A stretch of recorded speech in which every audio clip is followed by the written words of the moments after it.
So, but I should have a full bath. Yeah, we can get it. Let us know if you need anything. Thank you.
There we go.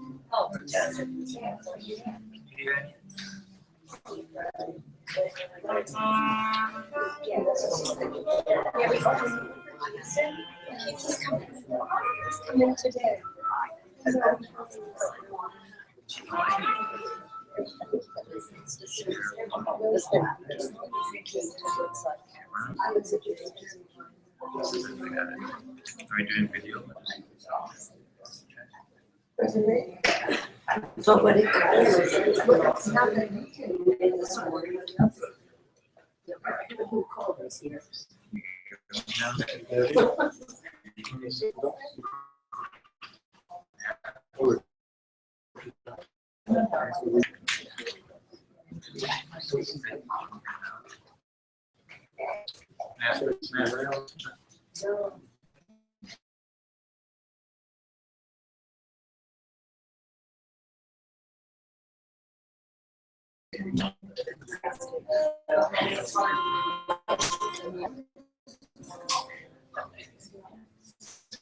Oh yeah, here you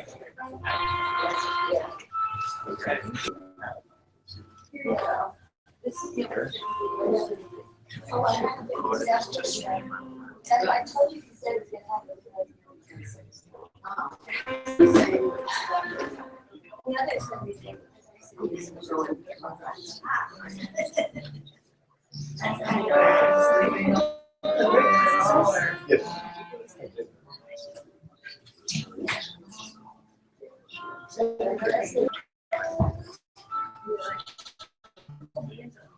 You getting a microphone?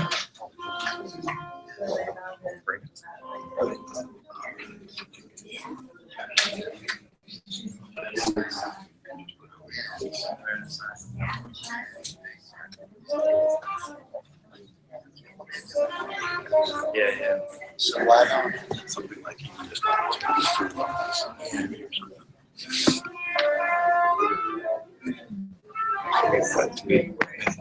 I think mine we is watch video, it's gonna be more. Mine is. I know. Should we even do video on this one? We don't do video now.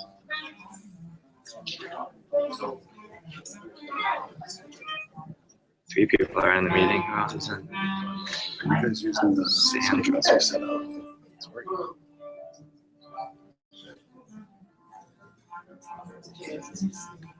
Maybe like send a link, say, hey, use YouTube to watch and just to listen. They'll have the YouTube one. Zero viewers, right?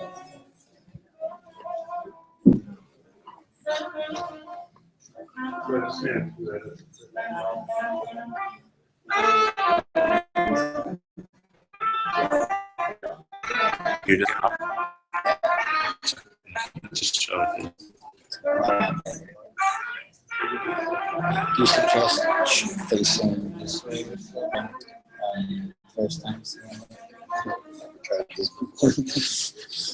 We have levels. People out of town, so they don't. No, it sounds like it's great. This is the classic problem. Sitting here trying to make it work. I don't know. You guys got it. No, Got it up. I don't know if people. Matt could hear it earlier. yeah, well, Oh, that's his assistant. It's just, cool. Here, Danny. No first. this might be down.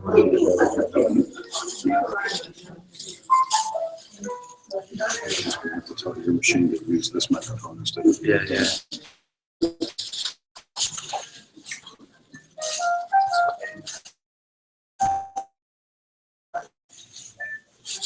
It's from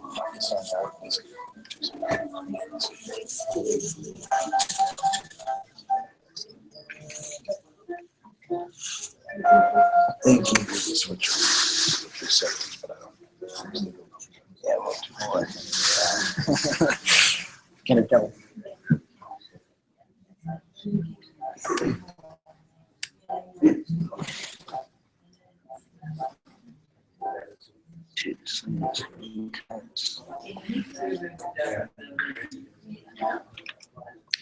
Oh, wait. Yeah, hey. That's the guy.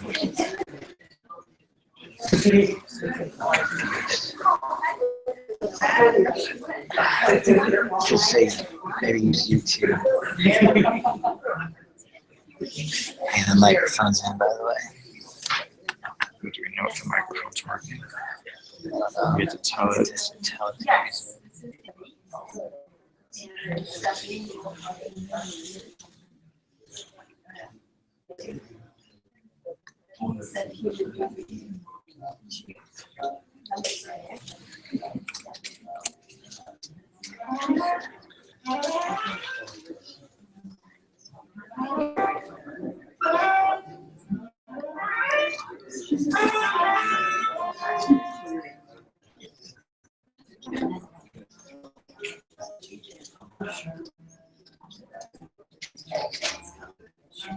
Just ask.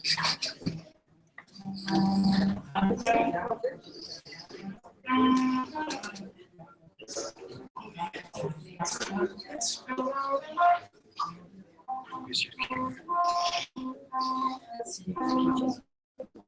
I can't hear you. Can you hear us?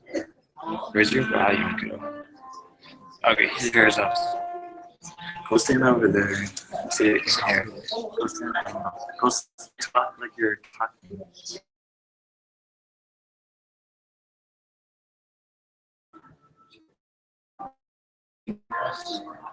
Could you hear anything?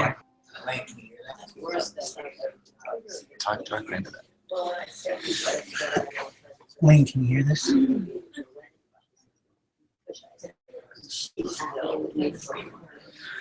Lane, can you hear us? It's on delay.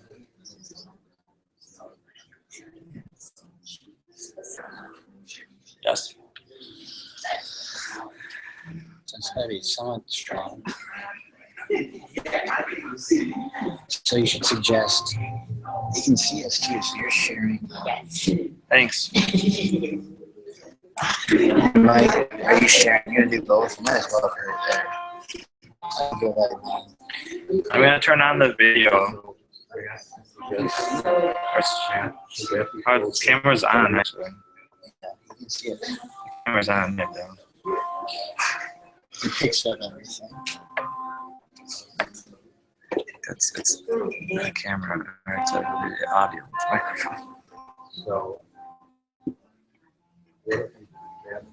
Yeah, we got it. Here you go. Maybe bring this. Maybe I'm thinking maybe put this one over here. So save it for someone for video, for audio. If you're doing video, Either or works. I think it's now. I mean, you can see it down here. It's not the best view.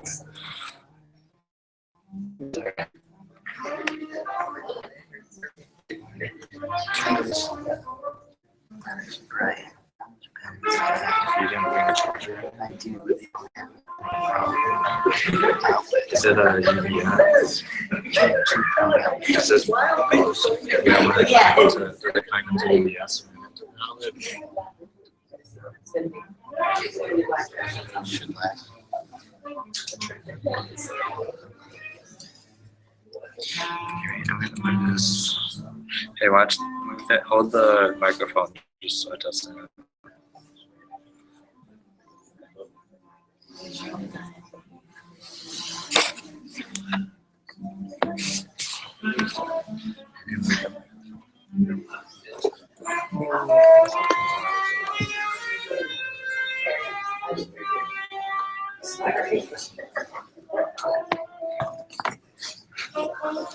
Hey, why don't we just Move this. move this thing? Move the table over here.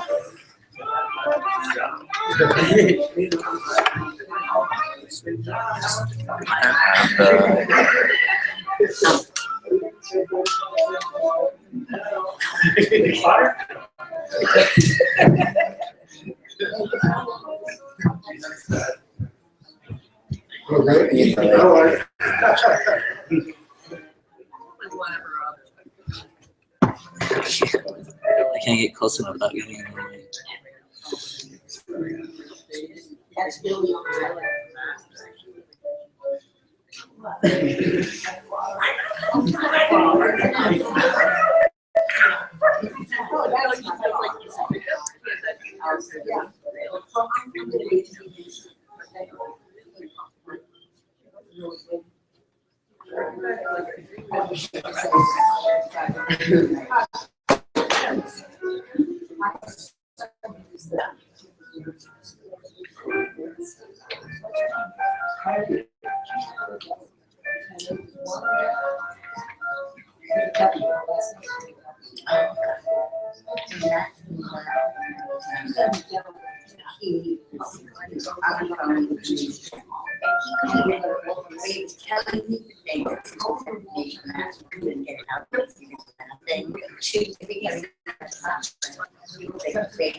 Say something. But I'm not saying here.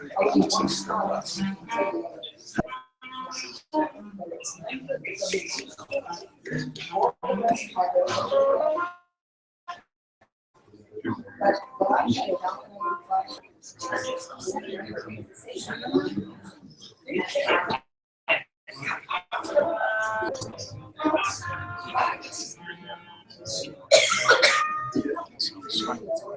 What's the limit on the number of people?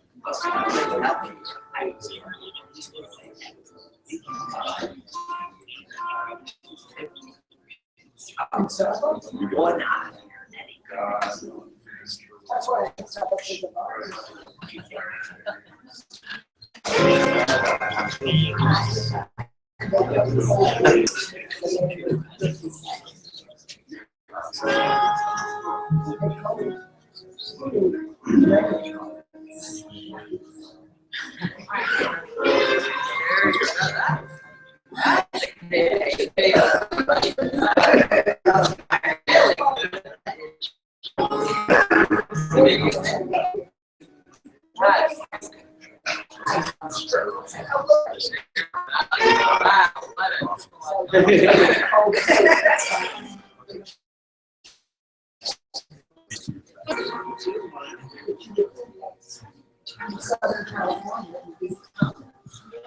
So it's also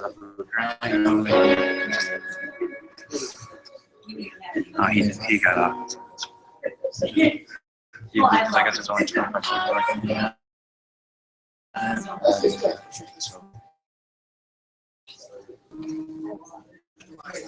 Sure.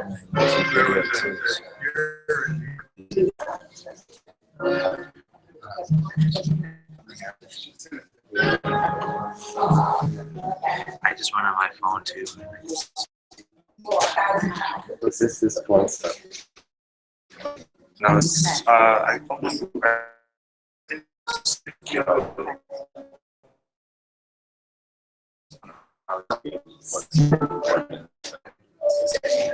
yeah, it actually through Isaac's or iPhone.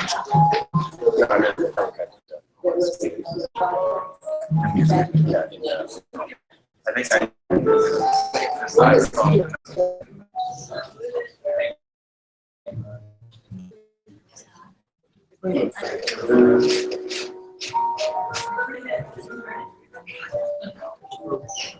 No, we were around here.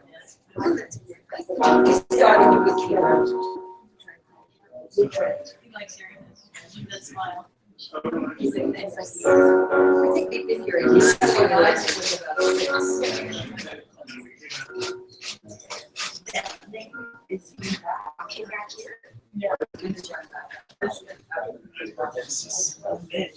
Yes, and brother. I know, yeah.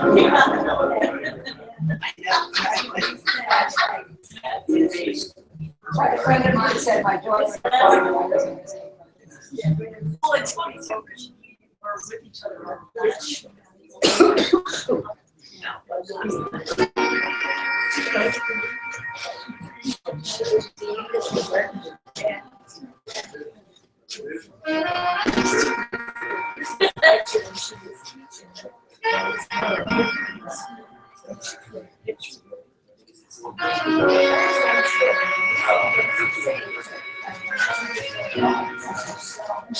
Yeah, I thought that was.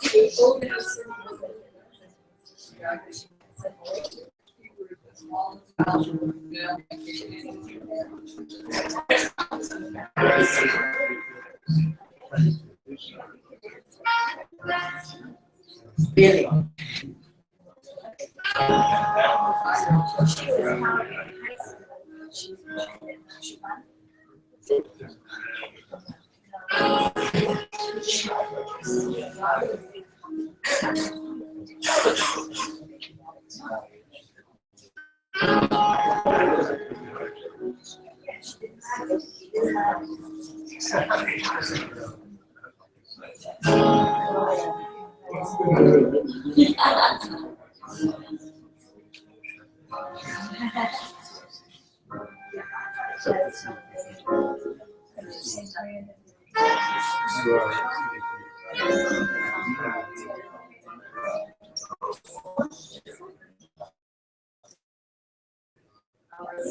Well, I know.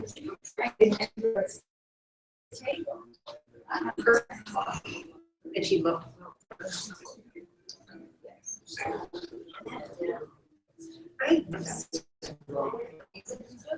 I know she loves it.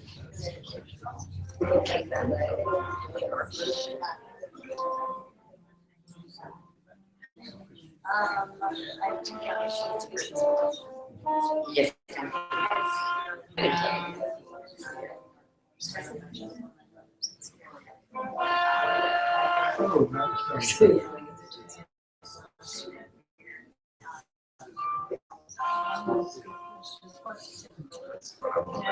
Like celebrate her. Yeah. Yeah.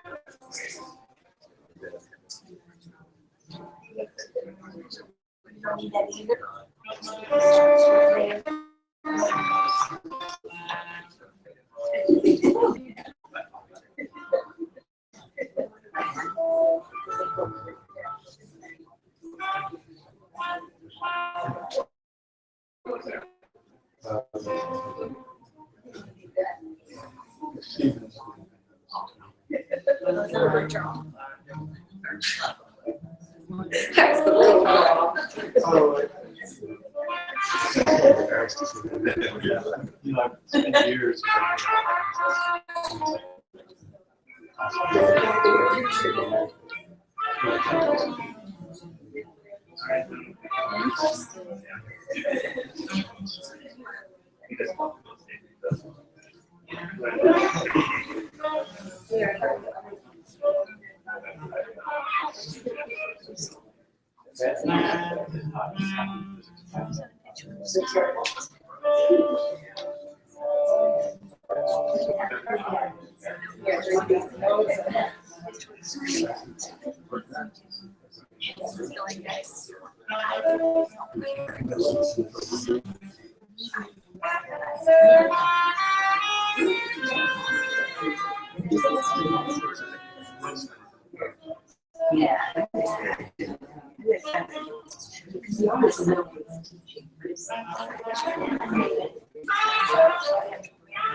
She was going, we went somewhere, we went to Seattle. Yeah, and that's why she's like, it was July.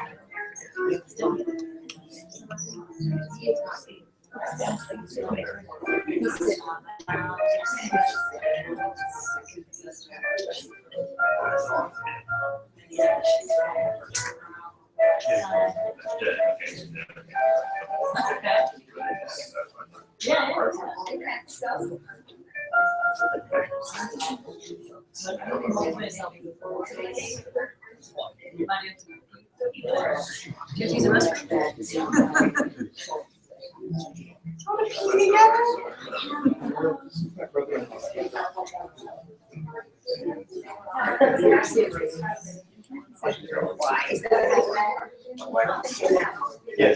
Simba.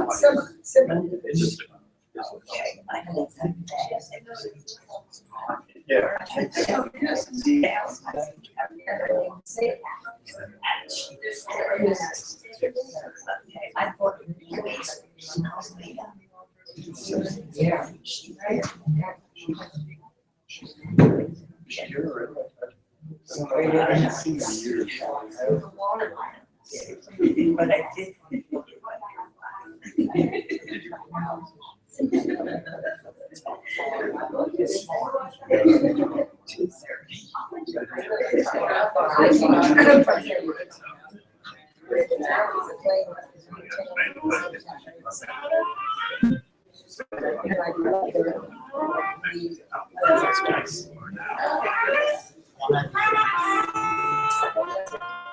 So it's just blue jeans. There's a video sharing, and then there's a mic to it, so you can hear better. And YouTube. So you watch.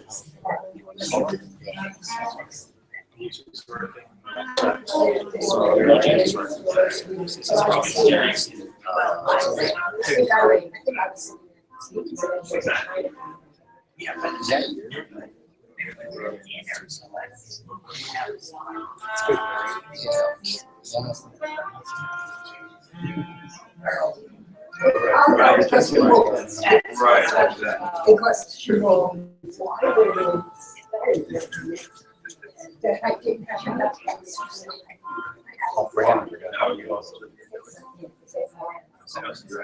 Grandma. It's Matt.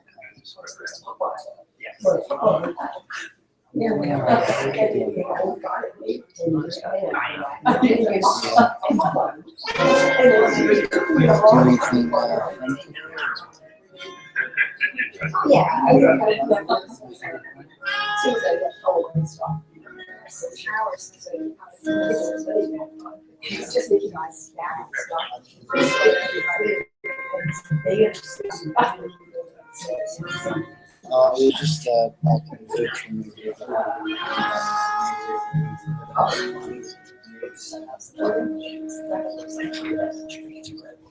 I don't know. Back in the kitchen.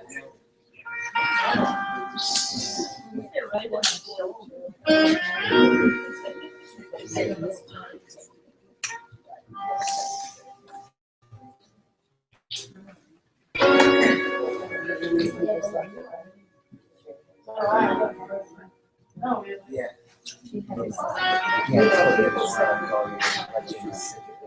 Just go to the link.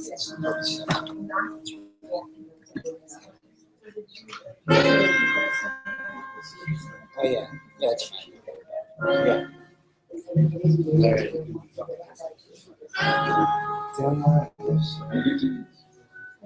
No, I actually see it.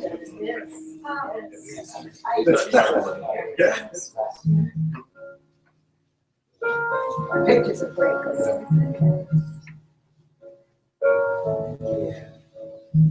So you've always been in San Francisco? No.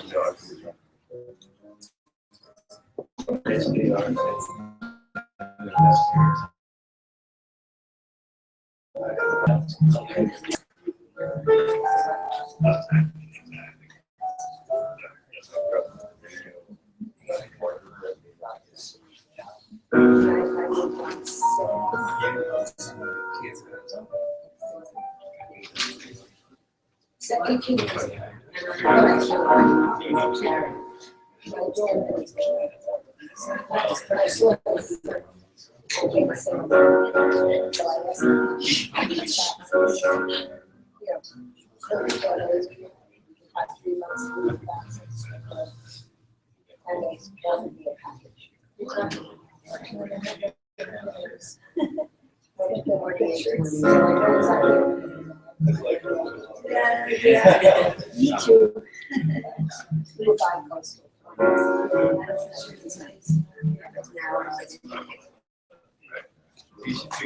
So it's gonna work? Yeah. Yeah, it's working.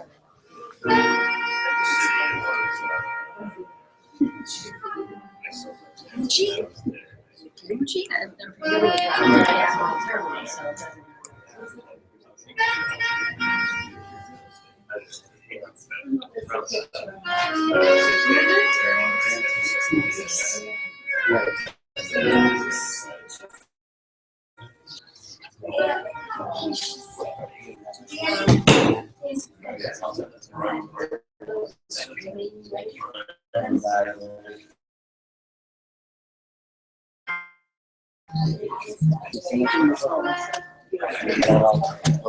Oh, yes. Okay. Yeah. You know, the screaming. Yeah. If we just type it in. Yeah. I'll drop it. It's fun week.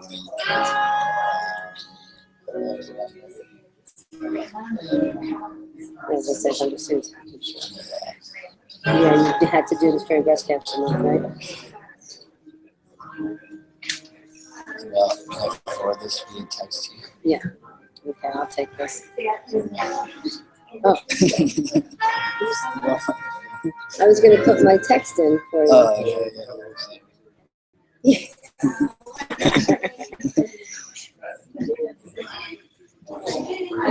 Right?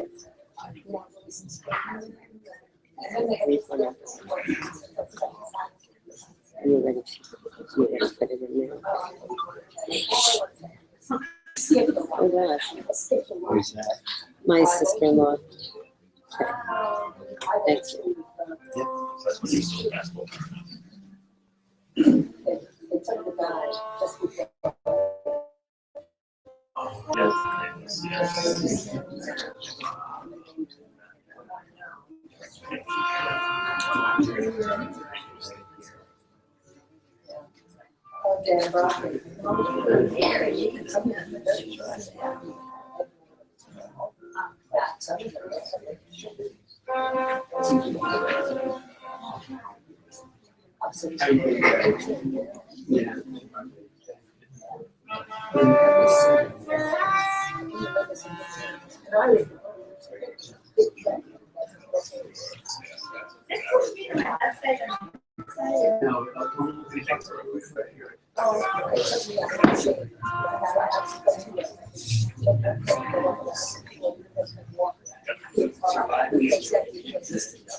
Thank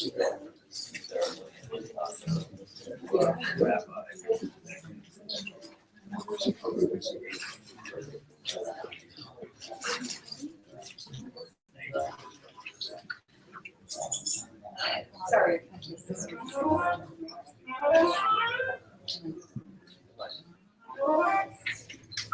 San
Diego.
Whenever you're ready, just pull the plug.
has written, Kol omer kra, ve'amar ma'et kra.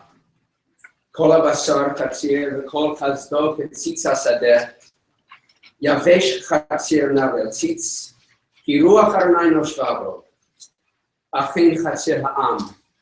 Yavesh chatzir navel tzitz, u'devar Eloheinu yakum le'olam.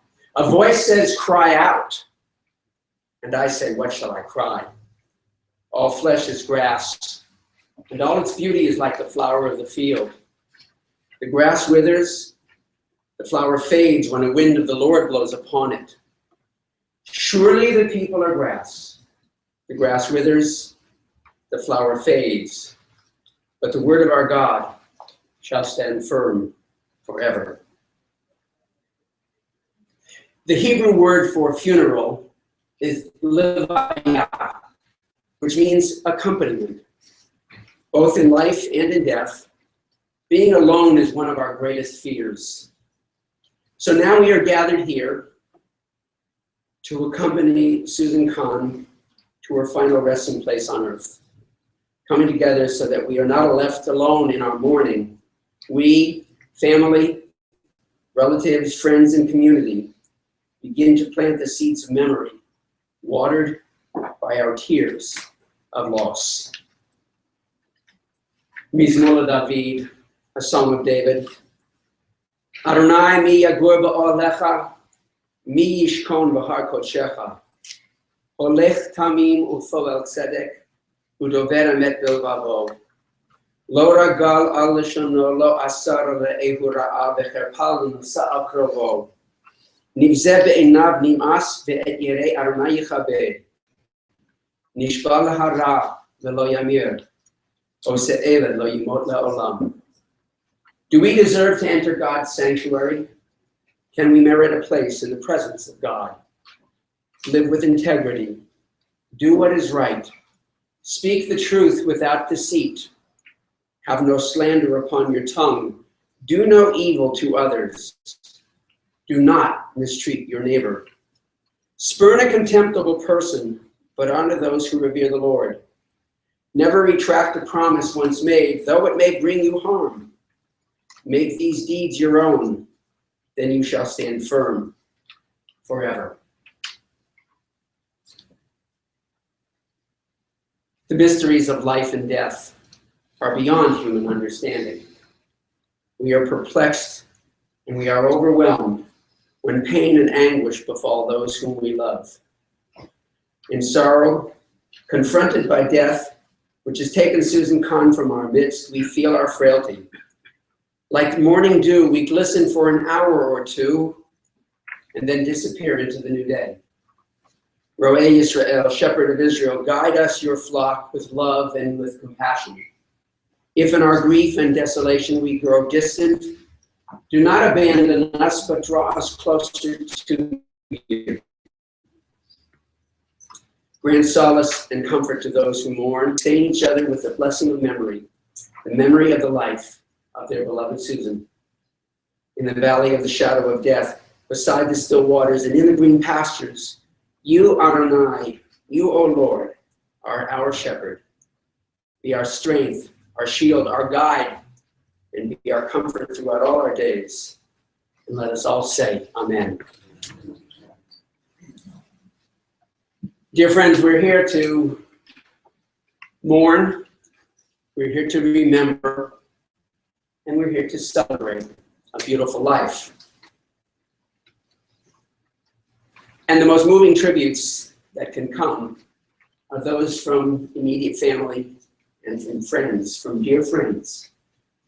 And so as you have it listed in the pamphlet, if you will, that we were given when you came, there are a number of people who wish to speak. They will be in the order as listed: Isaac, Sarah, Deborah, Leah, and then Stephen. Isaac.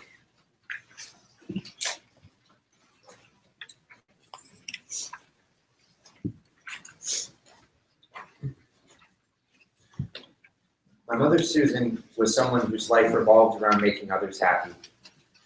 To share a conversation with her meant to exchange smiles and laughter.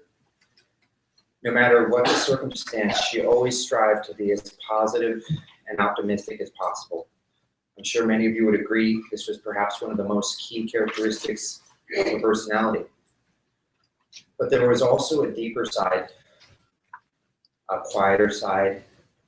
She was very perceptive, and in her own way, she was actually a very spiritual person. We lost her suddenly, and it was very tragic. And one of the hardest parts was not being able to speak to her and see that strong side of her personality come out. Yet, for me, there was a profound impact of all of these other deeper, spiritual, perceptive, artistic, creative elements that became so prevalent when thinking about what a great person she was. The hospital that we were in had two small gardens. One of them was just outside the ICU. It was further up on the rooftop. It was a terrace. It was a little bit larger, had a lot more plants. And as it became more and more prevalent that it may go the way it did, eventually the neurologist grabbed my father and I and pulled us aside and said, it might be time to prepare. The two of us walked into the smaller garden just outside the ICU. It was a very difficult conversation we began to have. And I was telling my father how much of these other elements of her personality were pouring out to me and the spiritual connection that I was feeling. And just as I began to say that, miraculously, it started to rain. It was a soft, very gentle rain. It was almost like a kiss. It didn't even get the ground fully wet because it was gone almost as quickly as it arrived. And I was so moved by it, I actually verbalized this to my father. And as I was speaking, he knew exactly what I was getting at. It seemed that right there at that very moment, her spirit was beginning to be freed. Over the next day and a half, it became clear that we were going to need to go ahead and say the final goodbye. This was something that was incredibly painful for me. I didn't do well looking at her laying on the bed like that with those machines. So I said my words briefly and pretty much bolted out of the room. And this time I went to the second garden in the hospital, which was on the roof and was somewhat full of various plants and trees and just a very nice natural setting. I sat down under one of the trees and was quite upset, but after only a couple of minutes, something drove me to just look up at the sky, and this tree that I was under was dense and leafy, but even though it was just a little sliver of light coming through. And then all of a sudden, just as I turned my head up, the wind came in and it opened up the tree branches like a perfect triangle, and it was just so clear. Right then, her spirit was free and it was connecting with me. It was acknowledging with me that that was her in heaven, and she was looking down upon me. And I know this because another sign was right then. I heard a squawk, just one, but two beautiful birds. They looked like collared geese, flew across the sky. And I knew right then that my mother was at peace and was connecting with me. And my senses were completely heightened.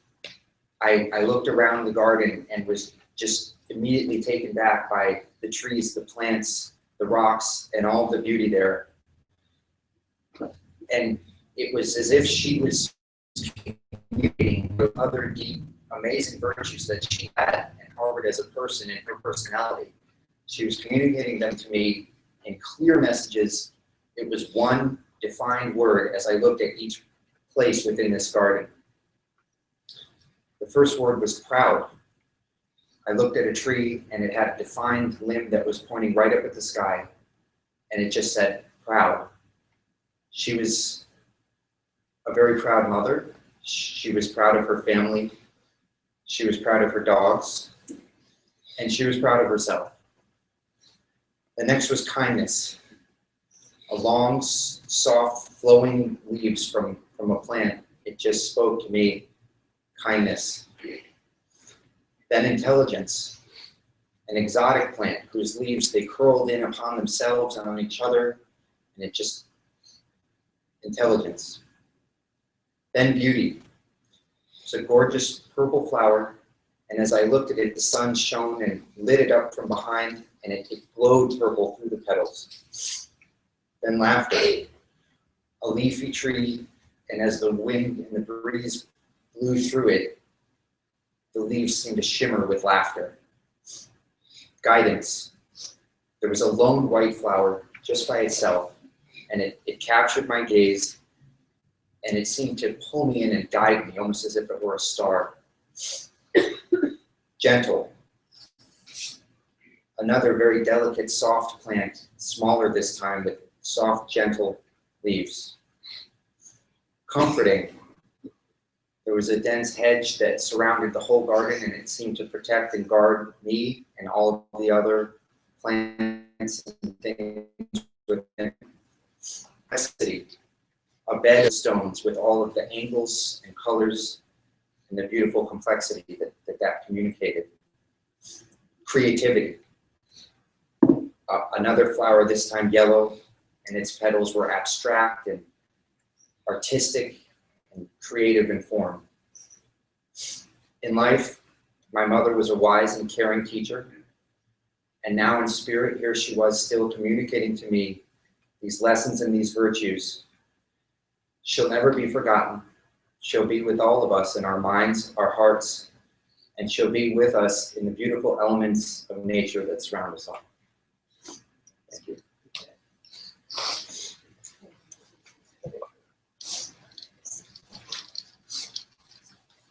Sarah?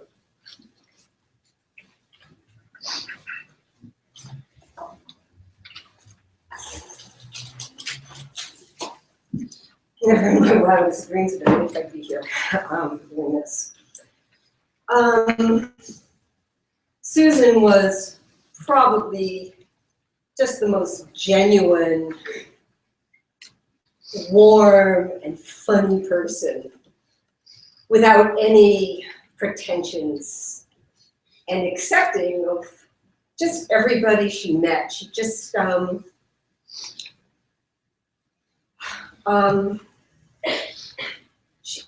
she just addressed everybody on their own terms without any preconceived ideas. And I remember the first time I met her, it was right after she'd gotten married. And we had a lot in common, and I don't even think we knew at the time common, but we both were with these 21-year-old boys.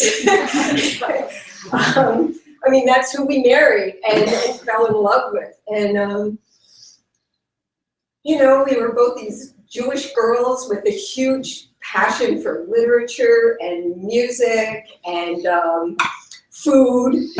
And we just kind of came together and our lives became enmeshed in all these ways that you just never anticipate when you're just starting out.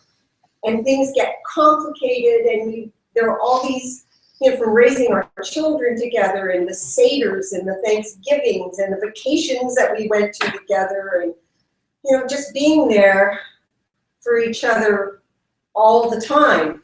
And one of the things that, no matter, you know, I knew her, felt like I knew her really well, and yet she always surprised me. She often startling me with her bluntness and her, you know, just her unfiltered quality. I mean, she could just say things that would just shock me over and over again. But there was never a meanness or any agenda that she had. It was just always so direct and honest and good. She was really, when I think about it, she really gravitated towards the goodness of life.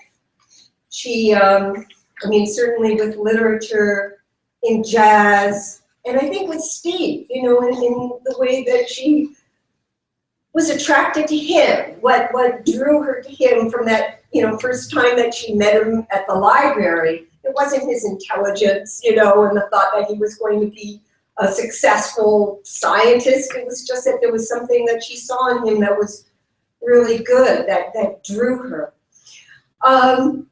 And she wasn't any pushover either. You know, she was really proud of Steve, and we oftentimes think of Steve as being the powerful, you know, member, the person in, you know, who really, you know, the powerful one in this marriage. But she kind of ran the show in her own quiet way. And I mean, it was really clear. They lived in California. They moved back to California because Susan wanted to live in California.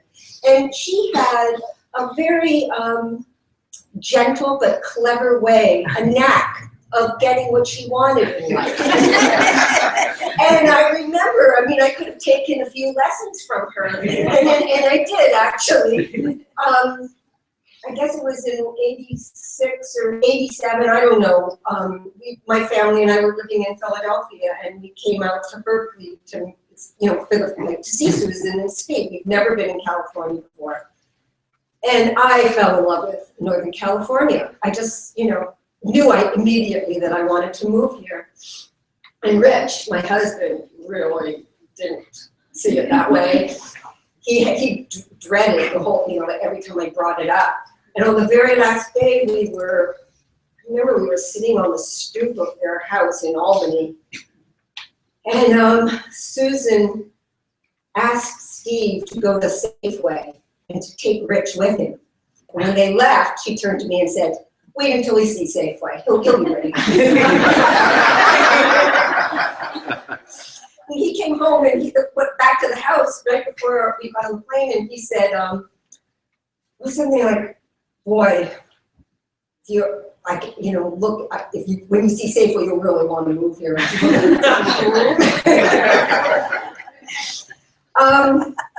One of the things that I just always so admired and talked a lot about with Susan and Steve was how they read to each other. It was one of the things that just touched me so deeply in their marriage. And it was something that they brought to us when we would get together, either on holiday together, or we'd be, you know, like have dinner together, and we'd just then like sit around the table and pass a book, you know, from one to the other, and it would go on for hours. And we just read these long stories, and it would be like one after the other, and that would be how we spent our time. And then, I mean, that's how Susan and Steve spent their time together. And one of the things that, you know, the first thing I saw was when I went into the house after, when Susan was still in the hospital, and there was Purity by Jonathan Franzen, and I'm sitting on the dining room table, and I just knew they were reading to each other. I think that's something that every time we read aloud, which I know we are going to continue to do, that Susan will always be in the room with us, that's, you know, like a big part of what she gave to us. And I feel like her spirit will always be with us then.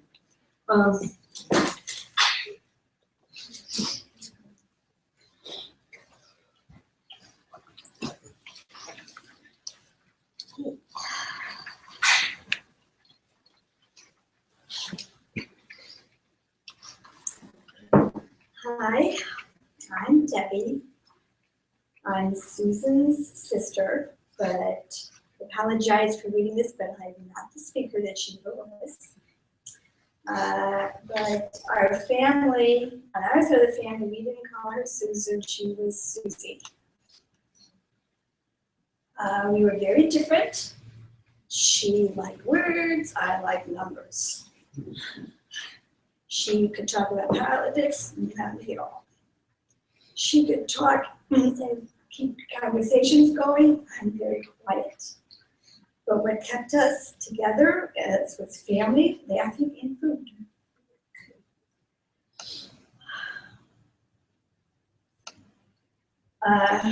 She called me sister.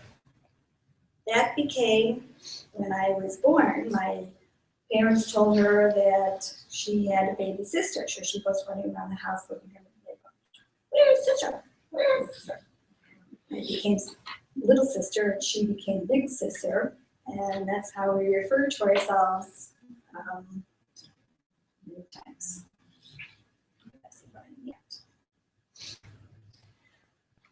I would follow her around all the time. My mother said I was always 2 feet behind her, and I became me too. So our first indication that Susie was going to love reading and writing, was that we shared a bedroom when we were little, all the way through college. But we shared, and when we were younger, we would be talking too much, and we would get in trouble. And Susie would write a note. She'd put it at the top of the stairs saying, "We're sorry, we won't do that ever again." So her writing began there. My second indication, she was in the 3rd or 4th grade. My parents went to a parent-teacher open conference, and on the wall there was this like star number line that the teacher had to keep extending and stars for every book that the student read. So the number line was all the way out because there was like stars because my sister kept reading and reading and reading. So there was one parent that my parents overheard talking and saying, "Look at that. All that kid must do is read." Well, my parents fell and my father. We have a third indication of her loving for books and writing. In 8th grade, besides being a cheerleader, she was valedictorian and was asked to give the speech at a graduation. Again, my parents fell, and I never saw my dad sit so straight up, being very proud that he was. She was very popular, which shouldn't surprise any of you. She would have cocktail parties at our house, but of course I wasn't invited because I think I didn't invite. Then we have our first indication of her love for food. In high school, we had a deal. I would make our beds, and she would make breakfast, but not just bagels. She made a good breakfast. We had scrambled eggs. She made fried matzah. It was great. So our food for love. She graduated high school and went to University of Missouri, but because of a boyfriend disappointment, shall we call it, she came home and attended University of Illinois Chicago with me. We didn't have to share a bedroom then. My parents took our family room and split it in half, and she got to stay downstairs. She graduated before me and went to Arizona State for graduate school. Never ended up coming back. She shared a trailer with some boyfriend, but convinced him to go to Berkeley. And then, where she picked up Stephen in a library, and the rest is history. I always told my daughter that she should go to the library. And I guarantee you someone's going to come and pick you up. She never did. It worked. Hey, the proof. In 1978, they were married. Then in 1981, we both had children. She had Isaac, I had Stephanie. 1981 babies were difficult. But our bond, there was a bond that Isaac and Stephanie have, and it always comes out as soon as they're together, and our bond grew much stronger. In 1990, Stephen did a year sabbatical at the University of Chicago, and I'm so ecstatic that they were coming to live here. She got a job at Utah High School, fresh out of student teaching, which I didn't realize that didn't surprise me after Stephen told me that whatever job she ever applied for or said she was going to get, she got. They rented a home in Northfield. They used my address in Wilmette just so that Isaac can attend 5th grade with Stephanie and her cousins. They hung out together at the same time, and they all became very close cousins. In December of that same year, my little Matthew, my Hanukkah present, was born. This was pretty special to have my sister here when my son was born. Recently, Susie and Matt had several long conversations helping him out with his business adventure. Do not know how long those conversations were and what was in those conversations. I probably will never know. He really got to know about his auntie. In fact, all my kids have a very special place in their hearts for Auntie Susie because she made each of them feel special. Our bond continued to grow. She came to Chicago to nurse me after my surgery, and I went to California to nurse her after her 2 surgeries. Our laughing and giggling and eating continued. We had favorite food growing up. One of them, other than was chocolate, but one of the chocolates was coconut cookies. So we made coconut cookies together, and we made potato pancakes. No one makes potato pancakes like the Sachs family. That was my side of the family. And she would insist that we would make potato pancakes with her, and we did. I feel extremely lucky that in just this last year, we got to be with my sister 4 times. First January, Confest, where she played a big role, in planning that awesome event. It was there I saw my sister in action and how outgoing and how everybody loved her. I knew she was fun, but it was quite miraculous to see her in action. The second time we got together this year was in March. Stephen had a conference at Fermilab, and it was his idea for both of them to come the weekend before, spend a weekend with us, and then Stephen went to Fermilab, and I got to be with my sister. We laughed big open date. And in June, Stephen, Susie, my husband Jay, and I went to Switzerland and had a most fabulous trip. She planned the hotels and the restaurants, and all were fantastic. One of the times we were driving along, we passed a city there that Stephen said to her, "You read the travel book. Tell us about that city."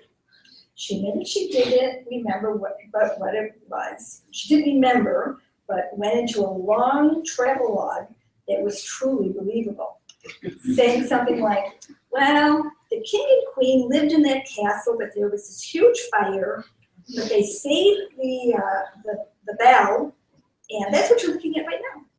And she went on and on and on and on. I can't remember all this, but she was able to rattle on, and we said, yeah, so we're laughing, we're giggling. My jaws hurt from all that laughing and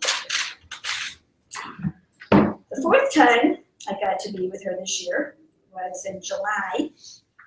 She was supposed to have knee surgery, but she couldn't because she had an infection. And instead, Jay, Susie, and I got to go visit my sister in Denellen, Florida. Visit my mother in Denellen, Florida. Yes, Denellen is pretty pathetic. It is probably the most boring place ever. The highlight is going. Oh, hey! Yeah, you were able to figure it out.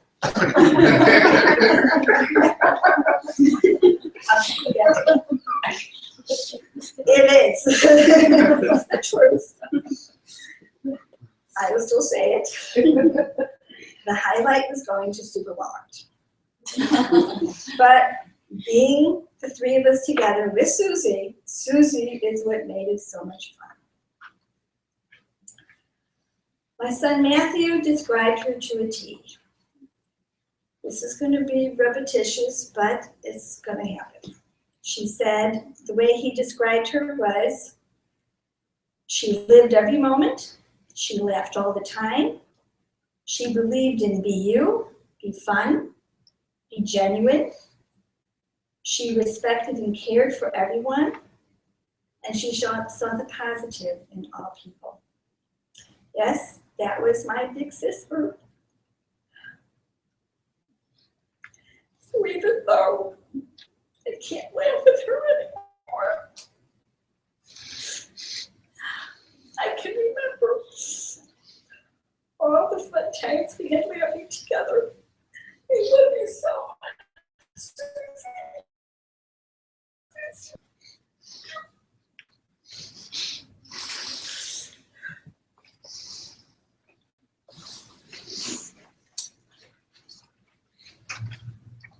Leah?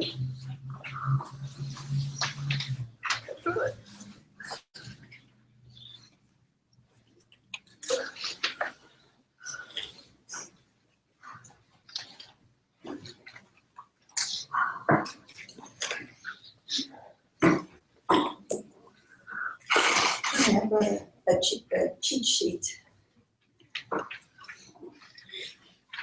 I guess to keep the feelings level. And I decided of all the things that Susan is to me, and she was so much, I would talk about some aspects of her that might not make me cry, because some of them will. I had the good fortune to have her as my best friend for almost a third of my life. It wasn't long enough. But it was really, really good. I knew that our relationship was going to be important pretty quickly. It was a day when I visited her at her home in Albany. My son and her son were good friends, and I brought my son over to hang out. She was having a crisis, and she was really fun when she was having a crisis. Something or other had broken. I can't remember what it is now, but she was trying to fix it. And all my life, something's always breaking, and she's always trying to figure out what to do about it. Well, I decided to help, and I didn't know any more than she did. And the situation got worse and worse and worse. And I don't even remember if we finished the job. What I do remember is really realizing that there was a bond taking root. You know that in sickness and in health vow that married people take? Well, it applies to friendships too. We kept on laughing together when life was falling apart. And it's, for me, falling apart right now. I play a voicemail of hers that's still saved on my phone to remind me to be like her, and if not laugh, at least stay open, because she was incredibly open to everybody and everything. She said yes to life. That's a quality of hers that's a big part of her charm. She was so enthusiastic and so engaged and up for anything and ready to make everything special. I never remember her going anywhere or doing anything that didn't excite her in some way. She found out, she delved down and found what was exciting in life. And I am so glad that she and Stephen got to take those great trips that she loved so much in these last years, because she enjoyed absolutely the new things they found, and she enjoyed doing it with Stephen. But she could appreciate experiences that weren't good too. And I'll tell you about one kind of early on. in our friendship. In fact, she was reminiscing about it 3 weeks ago. We were talking about the happy times we had together. I don't know if she had some foreknowledge or something that made her think that way, but she brought up what I would consider to be one of our most disastrous adventures. We had driven down without making any reservations, and guess what? There wasn't a single place to sleep. That doesn't faze her, things like that. No, she just starts talking to people if they know of any place to stay. And we stopped to get gas, and she talked to the station attendant and said, "Here we are, it's getting dark, we need a place to stay." And darned if he didn't say, "Oh yeah, I got a place behind the gas station." So we thought, maybe he has some cute little motel behind there. How great, how amazing. But it wasn't a motel. It was a dilapidated shack. The floor was on an angle like this. You sort of had to walk up the hill to get to the bathroom. And in the bathroom, the shower was covered with spider webs and probably hadn't been turned on in years. The spigot in the sink had only cold water.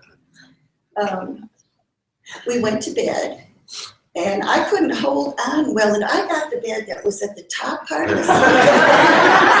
So as soon as I fell asleep and wasn't holding on anymore, down I went. She, on the other hand, was at the bottom of the slat, and she was mushed against the wall. She couldn't hardly crawl out when she wanted to get out. Morning came and the light came, and guess what? It was even worse when you could see it. Such a dump. But you know what? That was a treasured memory of hers and of mine, because as soon as we saw how bad it was, we just started laughing. And she's a woman who likes comfort. It's not like she's this kind of, you know, she doesn't go backpacking and stuff like that. She likes soft beds and whatever. But she saw the humor. She always saw the humor in it. She made everything fun. Her wacky sense of humor turned that experience into a hilarious tale that she's told to friends of ours, and they all laugh. That's what she did with disasters, was turn them into comedy. She dealt with so many tough times by seeing the humorous side. Like just recently,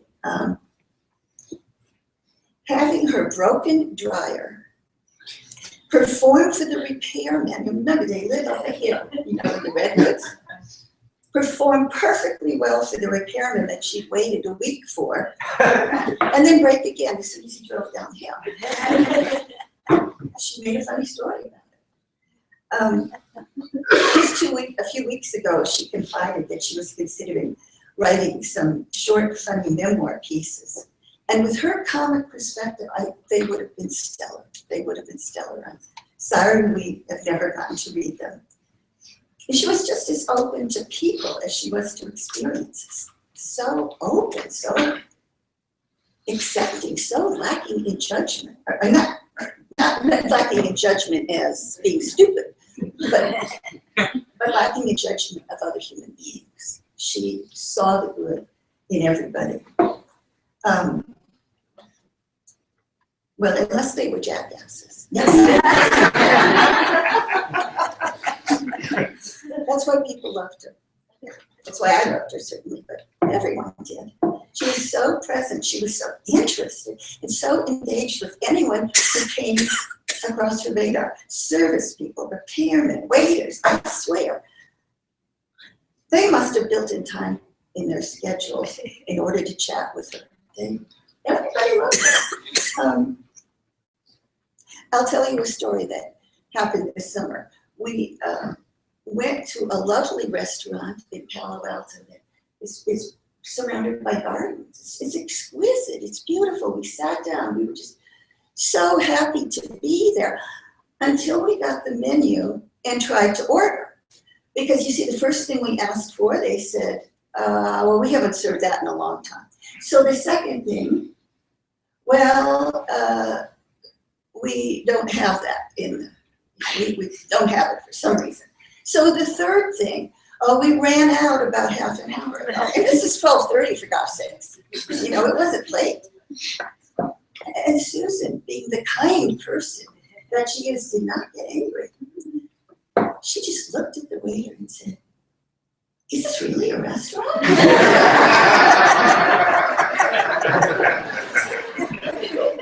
So you know what he did, this waiter? He pulled up a chair, he looked into her eyes and he said, "I know, it's awful. This place won't buy enough food, and I have to go and tell people to eat. And I really should probably quit. It's such a beautiful place, and the nicest people come here." So when he looked at her and he said, "Do you think I should quit?" And she talked to him. That's the way she was. I was amazed at how she could bring out people and bring out the best in people.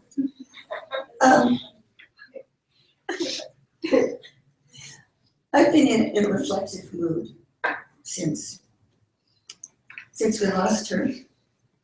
And I was amazed to see that when I thought about what were my happiest days in my life, Susan was at the center of so many of them. You know, she knew how to walk through the world with zest. Even when her knee or her hip hurt, she was in so much pain in the last few years, and it didn't quench that spirit one little bit.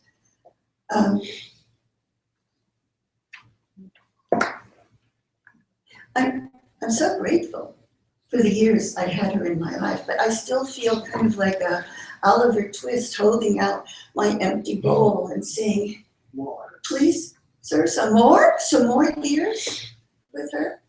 It's not going to happen. But I have rich memories, and I've been awfully lucky. And I know that everyone here probably feels the same way.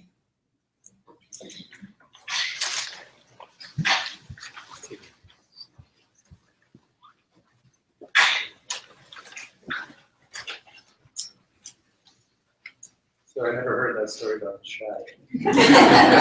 She doesn't tell you everything. She would not have told you that story. I would say, don't go anywhere with you.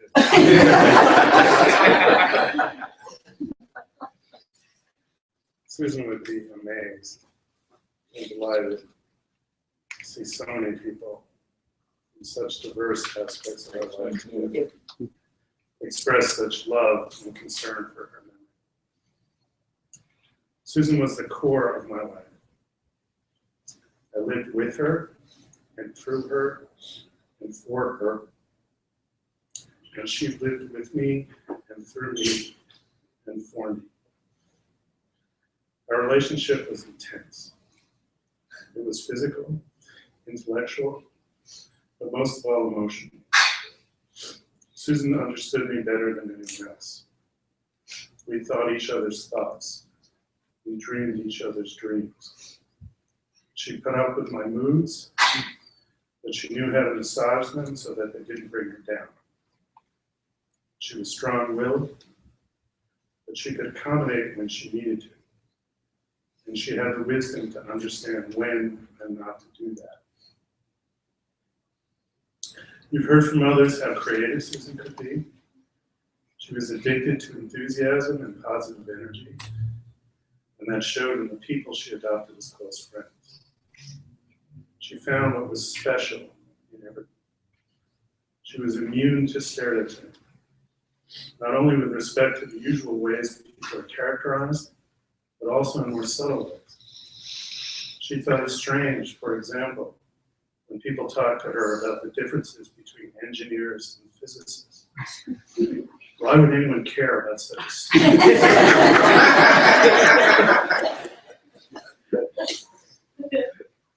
I've said in several emails that Susan was never very interested in physics. She was interested in what things are, not why things are. Through her, I learned that if you're too interested in the why, you lose the what. She made me see things that were there on a much deeper level than I would have come to on my own. It showed in everything she did, how she dressed, how she decorated our houses, and how she reacted with other people.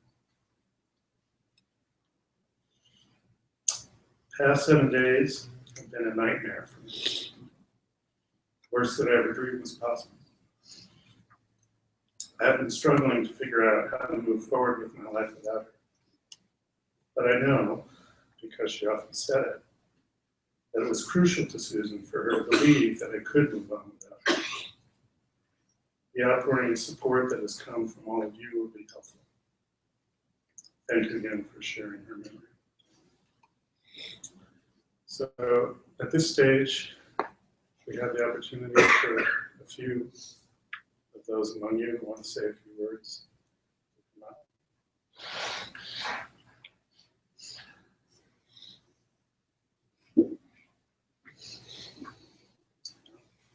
If not, we can go to the rest.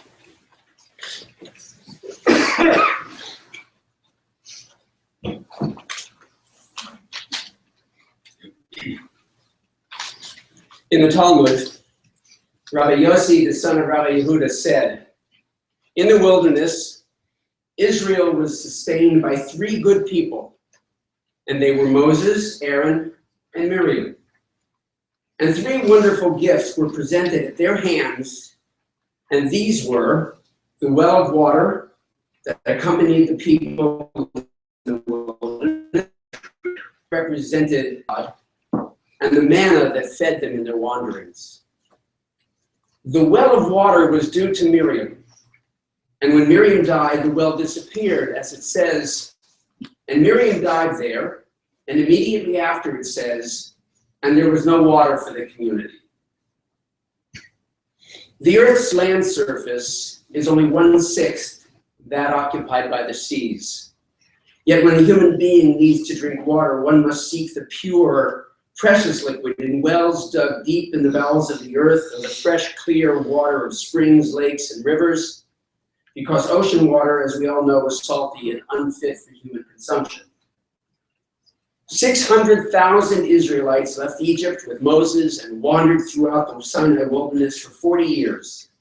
But only one person, a woman, could provide pure water for her people, and their thirst was quenched by her merit. Miriam, as a young girl, displayed a deep sense of compassion when she stood at the Nile, eagerly looking after the reed basket to see what would happen to her baby brother.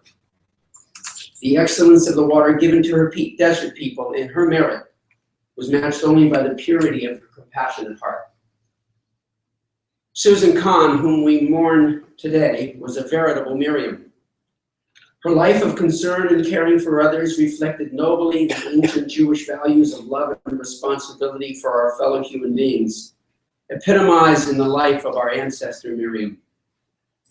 She offered her knowledge and her love of reading to her students. As a teacher, she helped shape and mold her students into caring and thinking individuals. She shared with her husband in his endeavors, even if she couldn't exactly tell you what he was doing. But she knew every project, she knew his students, and she followed him in his career. She beautified the world with her sense of design and her interest in art. She had the uncanny ability of making people feel comfortable because she was able to read them and to know what it would be that would put them at ease. She managed to go through life seemingly unable, or perhaps unwilling, to stereotype others or to put them in categories. As you heard, she just met everyone at where they were. She also made room in her life for the dogs that she loved, and thereby fulfilled the Jewish dictum of Tsar Ba'alei Chayim, caring for the animals of the world. She was a wonderful mother who raised her son with a profound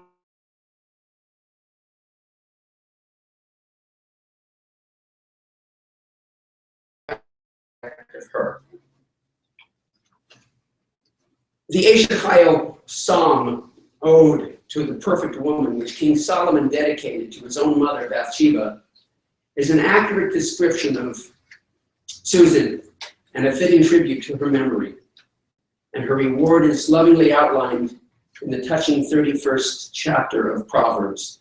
Dignity and honor are her guard, and she smiles, looking at the future.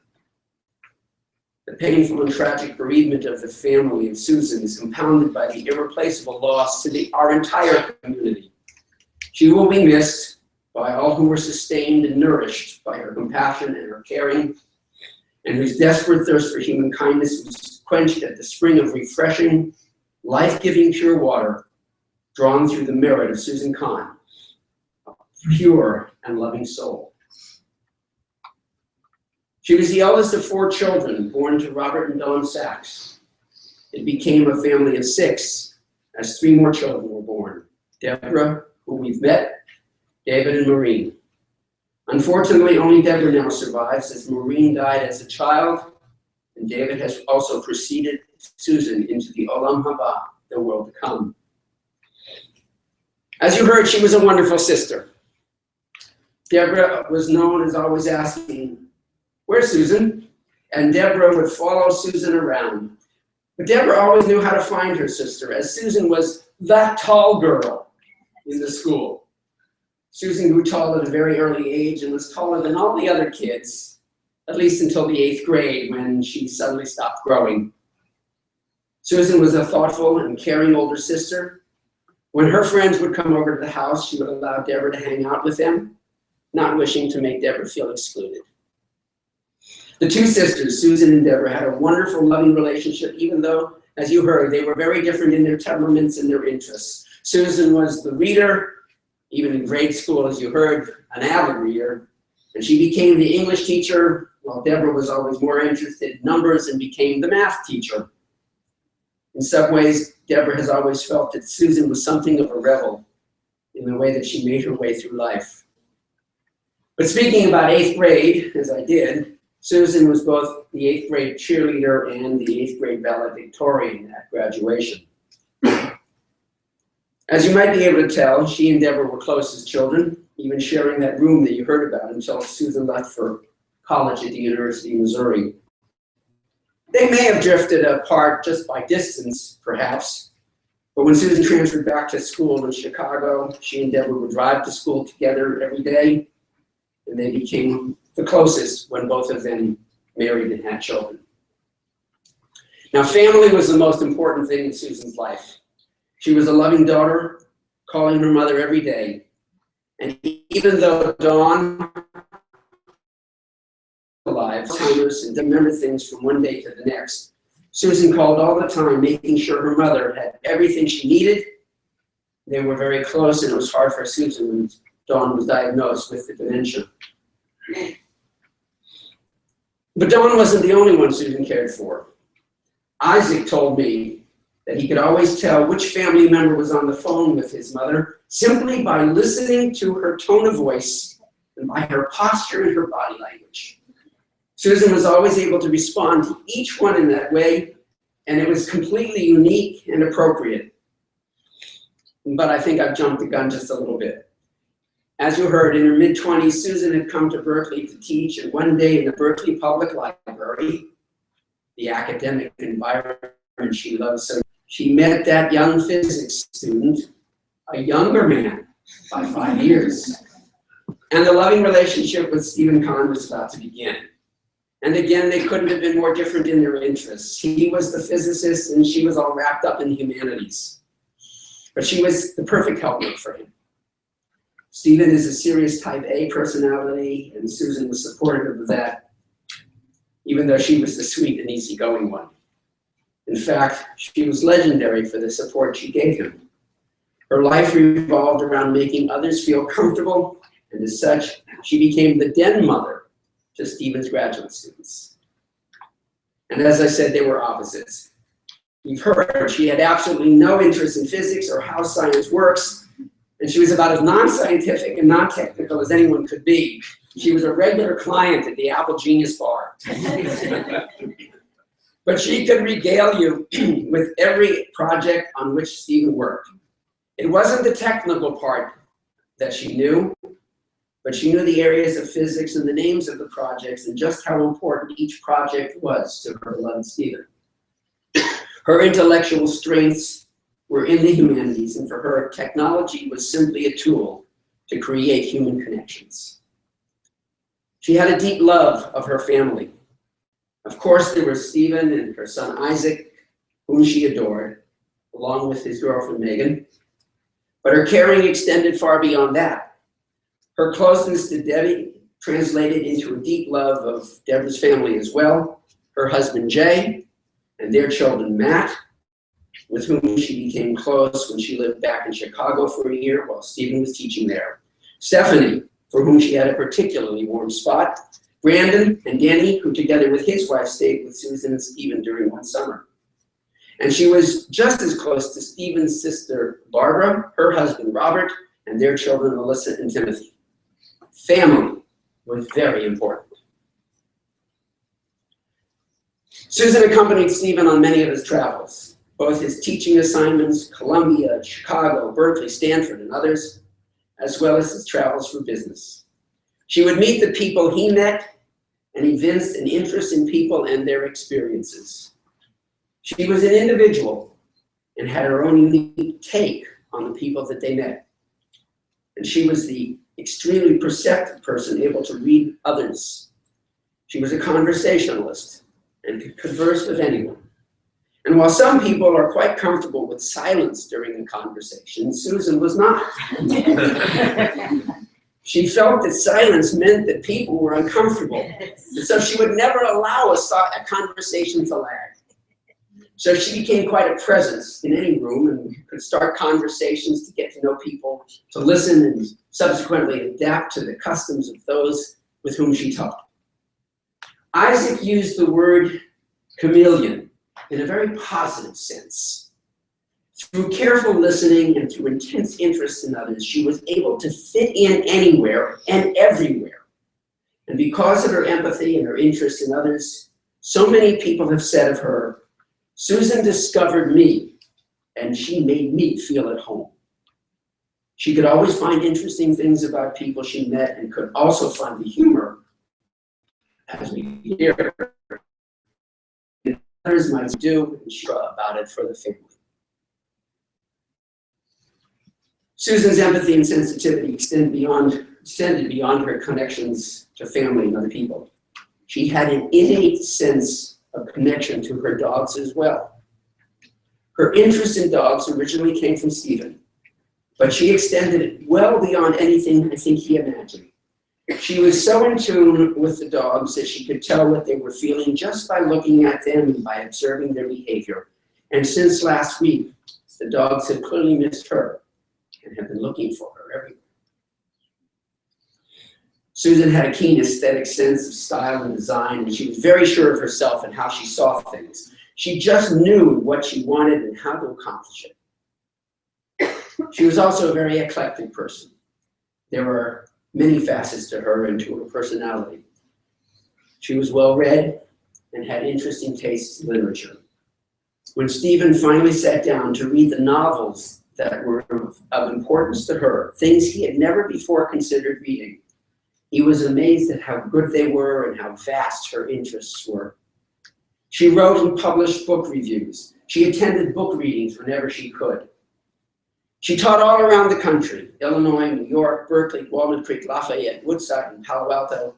And whenever she taught, wherever she taught, her students loved and trusted her. She had a particular affinity for the Japanese students when she taught in that Japanese school. She was fascinated by Jewish culture and was a student of human behavior and was particularly impressed by people and the foibles that they had, foibles that people she knew and had met. She could also mimic the accents and intonations of just about anyone in the most comical fashion. She was a great storyteller and was able to draw upon a wide range of experiences. She was a great artist. Respecting all people and being interested in everyone that she met, she never drew conclusions about them, nor did she ever prejudge them. As you heard several times, she would not stereotype or classify in any way. She was open to all people. She saw the positive in every person and cared for everyone. This was true of her from a very early age. When she was very young, she worked in her father's clothing store, but her greatest interest there was not in selling, it was not in the front of the store, it was in the African-American woman who worked there in the back. This was at a time when Chicago and her father were still somewhat segregated and intolerant. Deborah worked up front with the cash register and the numbers, but Susan was in the back with Mrs. Cooper, learning about someone else and finding about her place in the world and about Mrs. Cooper's. Always an individual and never much of a joiner, Susan was a person who was hard to classify. As much as everyone in this world is unique, Susan was definitely one of a kind. She attempted to live very much in the moment, and she found laughter and joy everywhere. We are shocked by the suddenness of this loss. We don't expect tragedies like this to happen. A shoulder surgery is not supposed to result in a memorial service. It's very difficult to comprehend. Susan was one who nourished others in so very many ways. And in this respect, she was very much like our ancestor Miriam, whose life-giving well of water nourished an entire generation. We have come to say goodbye, Susan Kahn. We will miss you. We will always remember you. May your memory be a blessing to us, always. Mizmor David, the Psalm of David, Psalm 23. You can find it on the inside of your pamphlet. If you would, I'll read the Hebrew, and then I'll ask you all to please join me in reading the English. Mizmor David, Adonai ro'i lo echsa b'no odeshia b'tzeni almi m'nochot nachaleni. Nafshi yeshovev, yancheni b'magalei tzedek laman shemo. Gam ki elech b'geit salmavet lo irara ki atat imadi. Shitacha u'mishantecha hem yenachemuni. Ta'aroch lefanai shulchaneg tzorelai. Dishanta v'shemen roshi kosida leya. Ach tov v'chesed yedefuni kol yimei chayai. V'shavti b'veit Adonai la'orech yamim. A Psalm of David, will you please read with me? Adonai is my shepherd, I shall not want. Giving me repose in green meadows. Leading me beside the still waters to revive my spirit. Guiding me on the right path, for that is God's essence. Though I walk through a valley of the shadow of death, I fear no harm, for you are with me. Your staff and your rod comfort me. You prepare a banquet for me in the presence of my foes. You anoint my head with oil, my cup overflows. Surely goodness and kindness shall be my portion all the days of my life, and I shall dwell in the house of Adonai forever. God of spirit and flesh, this family, this congregation has turned to you for comfort and strength in these days of grief. When the cup of sorrow passed into their hands, your presence now consoles them as they now face the tasks of life without their beloved Susan. There will be moments of woe and times of loneliness, for they will continue to miss their beloved Susan. In their times of sadness, may her memory lift their spirits. Adonai be their support when their own strength falters. For the love that death cannot sever, for the warmth they shared along life's paths, for those gifts of heart and mind which have now become a precious heritage. For all these and more, they are most grateful. Now help them, Adonai, to step forward in life, inspired by the brightness of Susan's spirit, as they honor her by the way in which they all choose to live. Will you all please rise?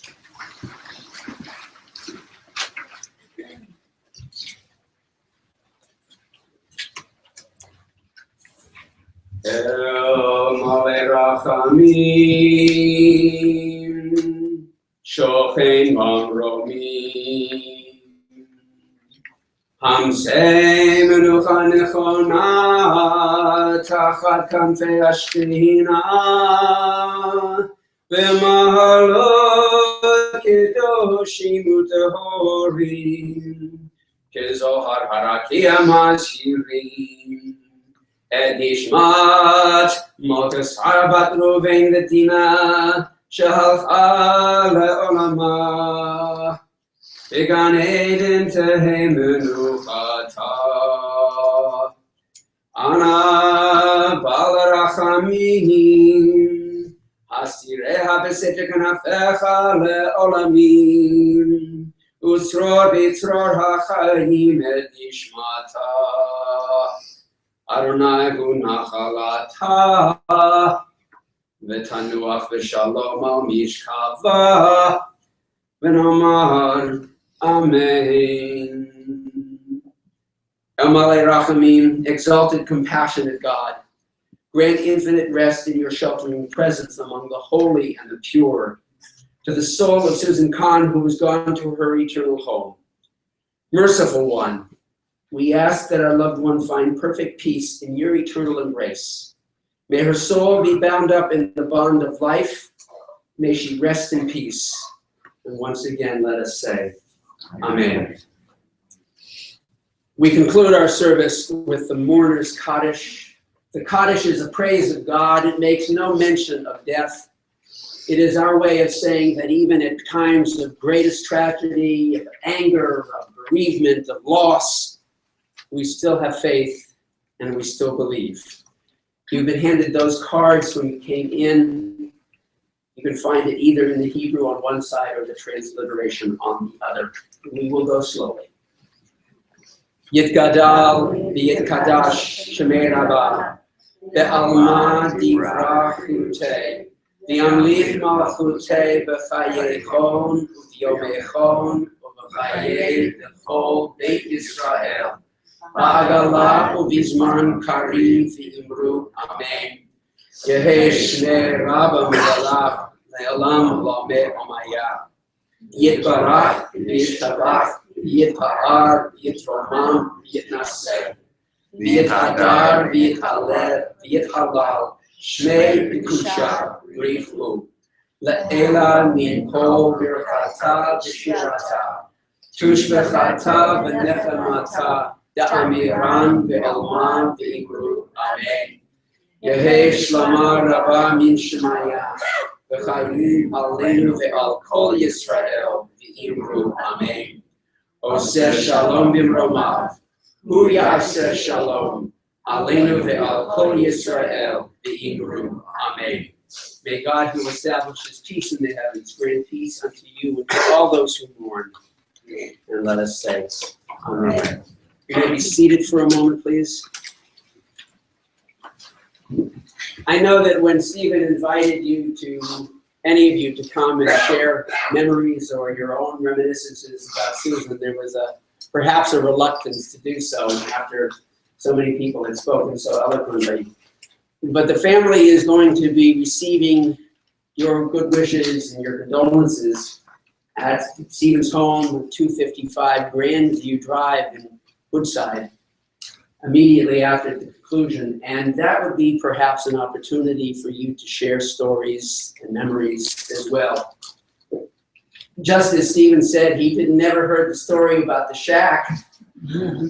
I'm sure that each of you will have some story that the members of this family have never heard. And sharing those stories and those memories, I beg of you to believe, will be of great comfort. It will be cathartic for you. It will be of comfort to the members of this family and to everyone who hears those stories. So I urge you, by all means, if you go, to please share those memories, share those stories, and rejoice that you knew Susan and that she touched your lives. Ladies and gentlemen, thank you very much.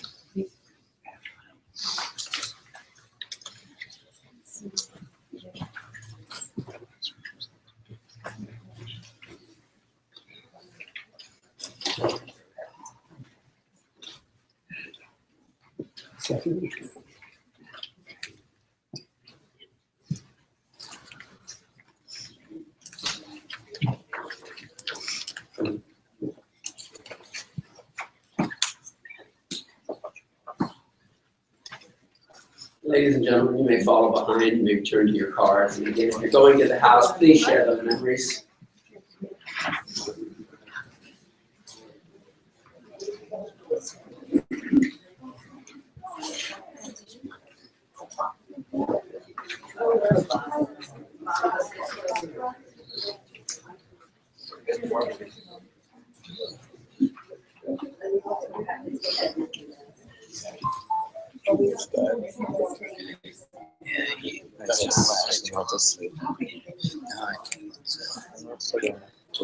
Your work.